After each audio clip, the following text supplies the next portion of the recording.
Ja, hallo Taschenlampenfreunde und herzlich willkommen zu einem neuen Video. Ne? Habt wieder mal Bock für ein so klassisches, traditionelles, altes Unboxing-Video im Hillbilly-Style. Ich habe dafür sogar extra eine uralte Kaffeetasse rausgekramt. Das geht zurück in die Anfangszeiten von Fuhr Forest Films.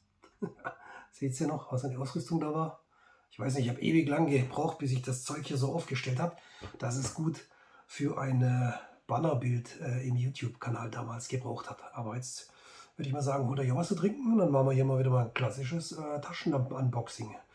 Ich muss nur noch schauen, ich weiß ja nicht so richtig, wo ich dann wieder die Taschenlampe vorstellen soll, weil meine schöne weiße alte Testwand hier, die ist ja immer noch bewohnt. Da kann ich schlecht nachts Taschenlampenvideos machen, obwohl das natürlich hervorragend gut geeignet war, auf die 25 Meter weiße Wand eine Taschenlampe zu vergleichen mit anderen Lampen, weil da immer schön eben aufgrund der weißen Wand das Licht perfekt reflektiert wurde. Man hat einen schönen Eindruck bekommen, wie die Lampen gegeneinander gespielt haben. Naja, mal schauen. Vielleicht werde ich es auf ein anderes Gebäude da in der Nachbarschaft machen. Okay, hol dir was zu trinken? Es geht los. Oh, lecker. Los geht's. Wir haben hier wieder ein Modell von der Firma Sofirn. Von denen hatte ich ja schon einige Modelle im Lauf der Jahre ausprobiert. Karton kommt relativ schlicht daher, aber hier handelt es sich um das Modell SP35T. Ich bin zwar nicht mehr so aktiv im Lampengame, aber wenn ich sowas lese, XHP, da werde ich immer hellhörig, weil diese Cree-LEDs, die mit XHP angefangen haben, da gab es die 35, 50, 70, keine Ahnung, was es heute noch alles gibt, war auf jeden Fall immer ein gutes Zeichen, dass da eine ordentlich große, starke LED verbaut war. Und jetzt schauen wir uns da mal eben die SP35T etwas genauer an. So, machen wir die oben, machen wir die unten auf. Machen wir vorsichtig hier unten auf. Gearcheck, ein Willumsen 021. Das ist noch der Prototyp. Wer da noch scharf drauf ist, ich glaube, wir haben noch ein einziges Stück im Lager. So, ups. So, kann man vorsichtig aufhebeln, weil man reißt sonst immer gleich sämtliche Kartons kaputt. So, da haben wir das gute Stück. Mit dabei wieder ein schöner S-Clip. Die sind ganz praktisch. Recht robuste Ausführung. Ein USB-C-Kabel. Das gefällt mir doch schon sehr gut, dass heute Hersteller mal hier alle ein bisschen auf USB-C nachrüsten. Und wir haben ein kleines Lanyard und zwei zusätzliche Dichtungsgummis. Wir haben, das ist das schöne Format. Ich wusste schon gar nicht mehr, weil da jetzt doch eine Zeit vergangen ist zwischen der Bestellung und diesem Video. Aber das ist eigentlich so der Formfaktor, den ich eigentlich richtig gut finde. Okay, zurück bis zu den alten TN12C. Haben wir ja wirklich hardcore-mäßig getestet. Wow, was für ein Handbuch dabei. Ich hoffe, die Bedienung gestaltet sich einfacher. Aber das wird halt natürlich in sehr vielen Sprachen hier drin sein. Holy moly. Erinnerung an mich selber bei zukünftigen Unboxings auf jeden Fall die Lesebrille dazu holen. Spezifikationen. Wir wollen doch mal einen ganz kurzen Blick auf die technischen Daten werfen. Die habe ich nicht mehr im Kopf. Hier Schema, das hört sich doch nicht deutsch an. Aber es spielt hier eigentlich keine Rolle, glaube ich, weil die Schemata, abgesehen von denen mit dem chinesischen Schriftzeichen, immer dieselben sind. Es ist jetzt so schwer, hier das Deutsche zu finden. Laden des Akkus, das hört sich doch schon mal recht deutsch an hier hinten, genau. Wir wollen es uns natürlich nicht unnötig schwer machen und uns jetzt nicht noch mit irgendwelchen Schriftzeichen rumärgern müssen. So, meine Güte. Hier haben wir das Ganze. Vor allem können wir das dann vielleicht mal ein bisschen größer anschauen. So, wer das jetzt mal lesen will, macht hier einfach mal einen Stopp und kann sich das mal in Ruhe reinziehen. Oh, ich sehe natürlich schon wieder Modis ohne Ende. Eco, Low, Medium, High, Turbo, Strobe, SOS und Beacon. Okay, sowas wie Strobe, SOS, Beacon, das können wir gleich alles mal weglassen. Das braucht ja kein Mensch. Turbo, 3800 Lumen. Holy moly. High 1500, Medium 500, Low 100, Eco 5. Das finde ich cool. 5 Lumen bei voller Batterie, 220 Stunden. Wow. Und selbst der Turbo kann auch für eine Stunde 15 durchhalten, aber ich denke, der wird mit Sicherheit mal wegen der Hitze runterdimmen, oder? Wir haben IPX8, das ist gut, das heißt, wir haben hier keinen Stress mit irgendwelchen Umwelteinflüssen. USB-C-Port, finde ich klasse. Schauen wir mal, ob wir es bedienen können noch, ohne dass wir hier noch die Bedienungsanleitung studieren müssen. Ich kann sie eh nicht lesen. Okay, README. Hier müssen wir wohl erst noch eine kleine Schutzkappe entfernen, die hier zwischen Kontakt und Batterie steckt. Aber das ist heutzutage ganz normal. Schauen wir uns mal die Verarbeitung an. Ja, eine klassische. Nur waren bisher bei diesen Modellen oft halt damals die 18650er und jetzt haben wir hier eben die 21700er drin. Bisschen mehr Kapazität, was natürlich bei so einer starken Lampe und bei so einer großen LED auch von Vorteil ist. Schauen wir mal hier rein. Oh ja, das sind immer richtig schöne, fettgedomte, das ist natürlich klasse, eine fettgedomte XHP 50 mit einem Orange Peel Reflektor. Das macht natürlich Spaß. Ah, du spürst, es ist schön gedämpft durch Dichtungsgummis. Massive Glasscheibe, kleine Krone, Tailstand. Yes, baby. Wie ist es mit dem Rollen? Ja, rollt ganz gut, aber auch nur so lange, bis du den Clip dran machst. Danach hat sich's ausgerollt. Ne? Also mach den Clip dran, ist auf jeden Fall fett von Vorteil, das Ding mit Clip zu betreiben. Und du kannst es natürlich wunderbar irgendwo schön immer in die Tasche, irgendwo in der Tasche hinklippen. Hosentasche, Jackentasche oder eure Ausrüstungstasche. Schöner Endkappenknopf und vorne der Modi-Wechsler. Jetzt müssen wir das mal aufmachen. Wir schauen mal das Gewinde. Oh ja, läuft fein. Schön geschnittenes Gewinde. Gefettet. Hinten goldene Doppelfeder. Das Blättchen hier ist schon rausgefallen. Das ist cool. Mit Mülleimer Remove weiß jeder gleich Bescheid. Das muss weg. Wir schauen uns den Akku an. Ein Sofirn gelabelter 21700er. Lithium-Ionen 3,7 Volt, 5000 Milliampere-Stunden.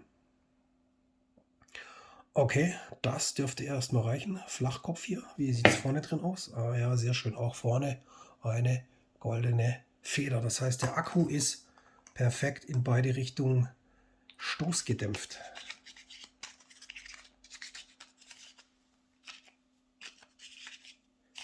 Ist ein ganz schöner Federdruck, der hier von beiden Seiten wirkt. Und schön definierter Anschlag, ne? Zack, du weißt, die Lampe ist zu. Hier haben wir den, ja, und in jedem guten klassischen Hillbilly-Video darf natürlich nicht die Türklingel fehlen, das höchstwahrscheinlich entweder der Postbote oder mein Junior ist. Also, es geht gleich weiter, holt euch noch was zu trinken. Das war dann vielleicht genau die richtige Unterbrechung, um mit dem eigentlichen Lichtsetup der Lampe anzufangen. Das wäre ja jetzt keine Sofirn aus der SP-Reihe T, wenn da nicht noch ein bisschen mehr Technik drin stecken würde als nur normal Licht. Die Lampe hat zwei große Basiseinstellungen, diesen normalen und einen taktischen Modus. Starten wir mal im normalen, das ist einfach so, wie die Lampe dann aus der Box kommt. Heckschalter, stellst du die Lampe an und sie wechselt hier in einen Lichtmodus, den man vorne eben über den Schalter entsprechend auswählen kann. Wir haben hier diesen ganz schwachen Moonlight, Low, Mittel, High. Moon, Low, Mittel, High. Fertig. Aus. wahrscheinlich für 99% der Lichtszenarien ausreichend. Wenn du doch Turbo brauchst, musst du halt mal einen Doppelklick machen. Boah. Erstens, es wird warm, zweitens, da fällt so viel Licht zurück, selbst von der Hand, dass es hier absolut blendet. Doppelklick und du bist im Turbo. Normaler Klick, du kommst hier wieder raus. Willst du hier den Strobe, das Disco-Feuerwerk, machst du kein Doppelt, sondern ein Dreifachklick. 1, 2, 3. Muss natürlich etwas schneller hintereinander sein und das ist ein Strobe, der ist echt unangenehm. Ich gucke mal so lange weg. Der blinkt nämlich mit abwechselnden Frequenzen. Das ist echt übel.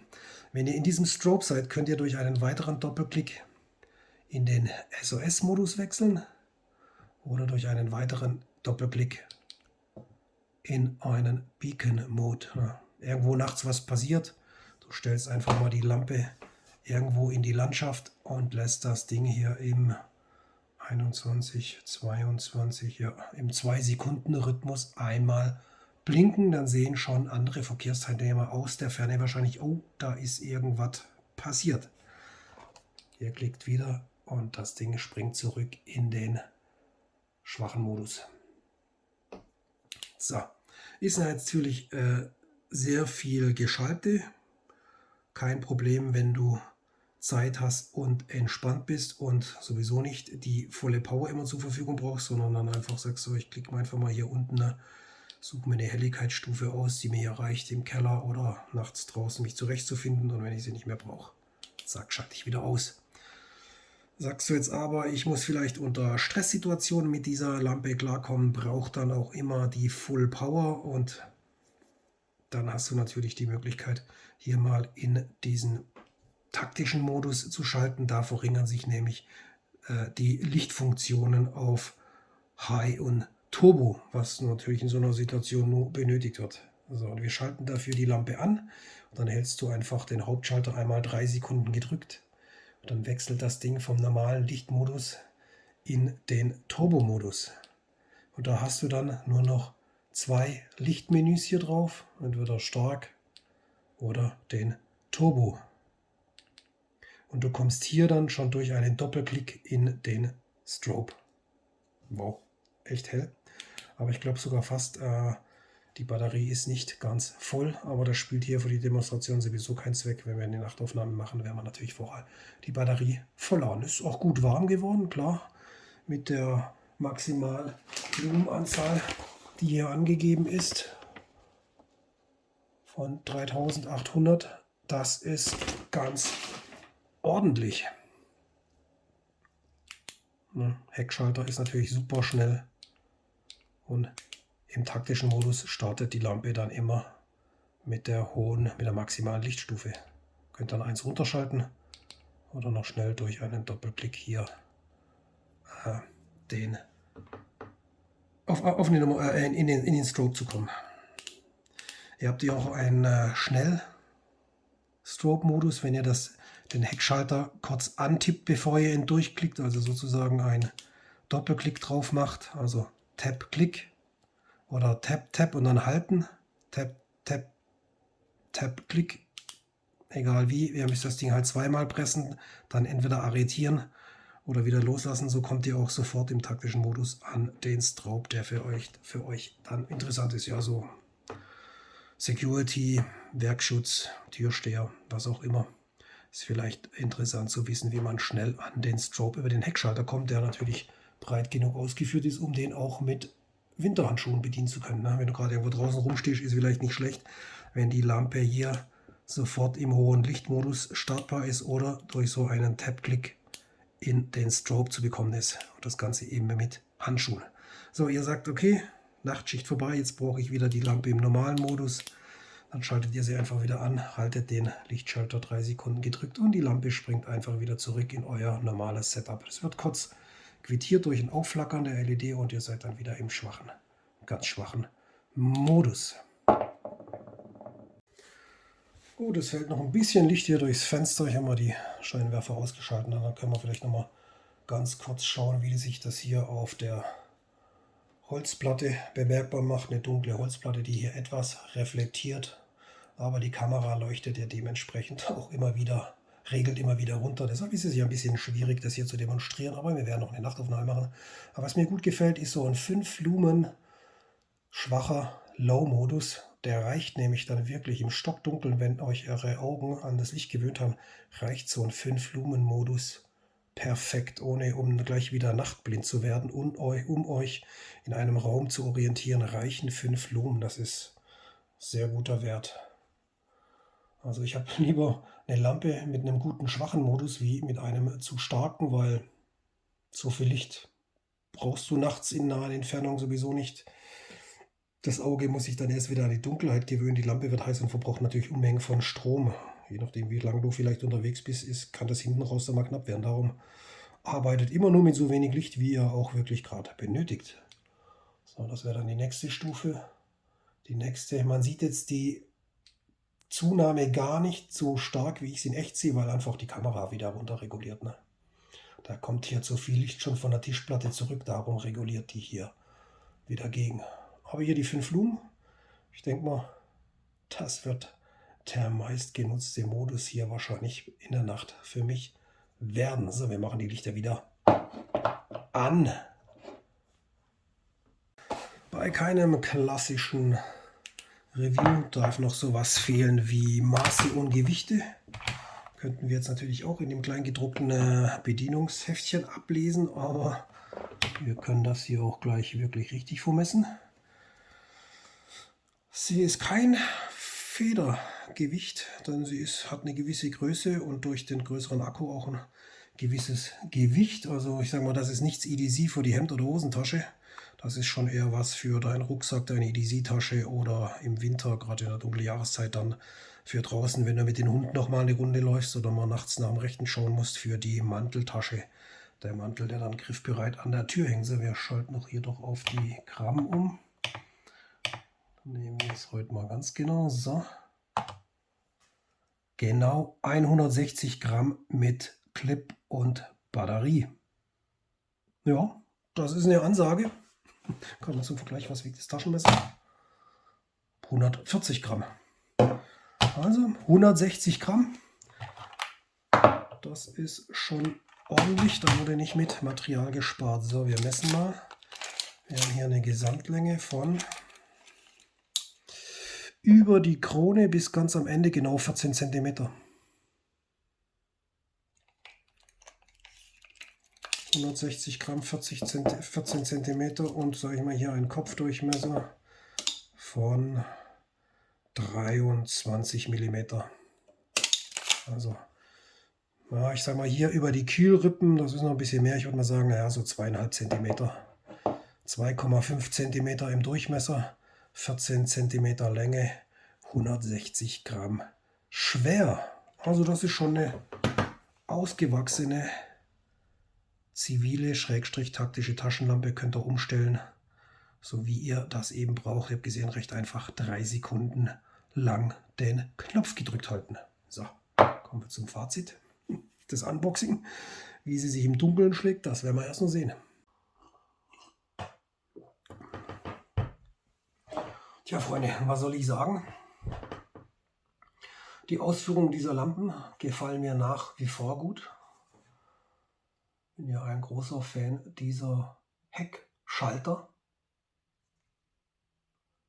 Meistens ist es heutzutage nicht mehr möglich, auf den zusätzlichen Seitenschalter zu verzichten, da die Lampen über viele Funktionen verfügen. Ihr seht, früher hätten wir halt einfach nur einen Heckschalter gehabt, 3 Lichtstufen und vielleicht den Strobe. Heute haben wir halt mal 5, 6 Lichtstufen, Strobe, Beacon, SOS und dann noch umschaltbar zwischen taktisch und ziviler Lichtführung. Da ist einfach dieser zweite Kopfschalter nicht mehr wegzudenken. Was ich trotzdem eben gut finde, ist, dass die Lampe nach wie vor über den Heckschalter ein- und ausschaltbar und, sage ich mal, für den Normalbetrieb bedienbar ist. Wenn du danach greifen musst und du bist im Dunkeln, du findest immer den Heckschalter und du hast erstmal Licht und kannst dich in Ruhe orientieren, bevor du dann noch irgendwelche anderen Menüs hier wählen kannst. Sie hat den großen Akku. Das finde ich natürlich gut. Hast du mehr Kapazität, 5000 mAh. Aber die braucht natürlich auch mehr, wenn du lang im Turbo arbeitest mit der großen LED und 3800 Lumen. Da geht natürlich einiges hier raus. Man wird sehen, wie sie sich richtig im Dunkeln schlägt auf etwas weitere Entfernung und ja, wie die Lichtausbeute in der Nacht ist. Aber ich sage mal, bei einem 2,5 cm Kopf und innen sage ich einem Reflektordurchmesser von 2 cm, Orange Peel und eine XHP50. Was soll da schon schief gehen? Das funktioniert, da sind die Lampen heutzutage ausgereift. Verarbeitung ist einwandfrei, da gibt es nichts zu meckern. Du hast keine scharfen Kanten. Du hast einen schön massiven Clip dabei und eben einen Heckschalter. Das ist in der Größe einfach geil. Du greifst danach, zack, und du hast erstmal Licht und kannst gucken, was ist hier los. Und wenn du sagst, ich brauche beim Einschalten immer sofort viel Licht, dann stellst du das Ding eben einmal um in den taktischen Modus, packst sie wieder weg und ab dann hast du nur noch, zack, sofort die Power zur Verfügung und kannst im Notfall einmal etwas runtergehen. Also, nicht kompliziert in der Bedienung, muss man sich einmal mit auseinandersetzen, sich für ein Lichtmenü entscheiden und dann denke ich, kann man damit ganz gut zurechtkommen. So für ein SP35T, wobei T hier wahrscheinlich für taktisch steht. Aber ich schalte sie mir jetzt doch gleich wieder auf den normalen Modus um, weil ich alle Lichtmenüs zur Verfügung haben will, oder halt alle Lichtstufen. In den Turbo komme ich ja auch hier durch einen Doppelblick. Jetzt werden wir wieder die Batterie nochmal ganz rappelvoll machen. Und in einem der nächsten Videos seht ihr dann mal die 35er hier im Nachteinsatz.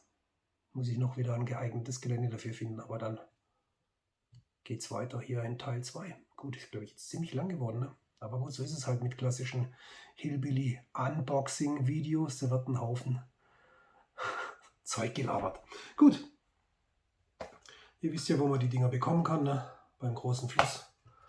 Könnt da ja mal vorbeischauen und einfach nach SP35T und so suchen. Da findet ihr diese Lampen wieder. Also, Freunde, allzeit gut Licht, ne? Taschenlampen kann man nicht gut. Ah, genau, was wollte ich noch sagen? Genau, habe ich in einem, was jetzt in den Nachrichten oder in dem Video gesehen, von einem hohen Tier aus dem Verteidigungsministerium. Hat er doch tatsächlich gesagt in die Kamera, Leute, ihr müsst euch vorbereiten, ihr braucht Taschenlampen und Batterien dafür. Ich so, was, Brudi, was geht? Mal gucken, ob ich den Ausschnitt irgendwo finden kann. Obwohl, der ist dann eh wieder urheberrechtsgeschützt und ich weiß nicht, ob ich hier dann Material vom Verteidigungsministerium reinschneiden sollte. Aber müssten wir schauen, vielleicht findet das noch mal irgendwo bei YouTube. Okay, das war's jetzt. Danke fürs Reinsetzen, bewerten, kommentieren. Sofern SP35 taktisch. Coole neue Monsterlampe hier mit ordentlich Licht.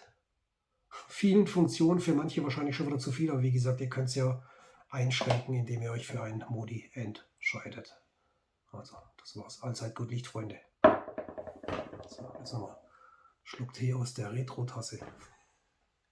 Gucken wir, was hier früher dabei stand. Leatherman Wave, eine alte Lampe, alter Patch. Hier, das ist glaube ich ein Benchmate da unten hinten, die Grenzforce Prax liegt da noch rum. Hillbilly Patch. Das war glaube ich der Pocket Rocket Stove. Schraubkartusche. Und ein Titansbock. Wow. Die Tasse ist schon antik. Wir sehen uns, Freunde. Ciao.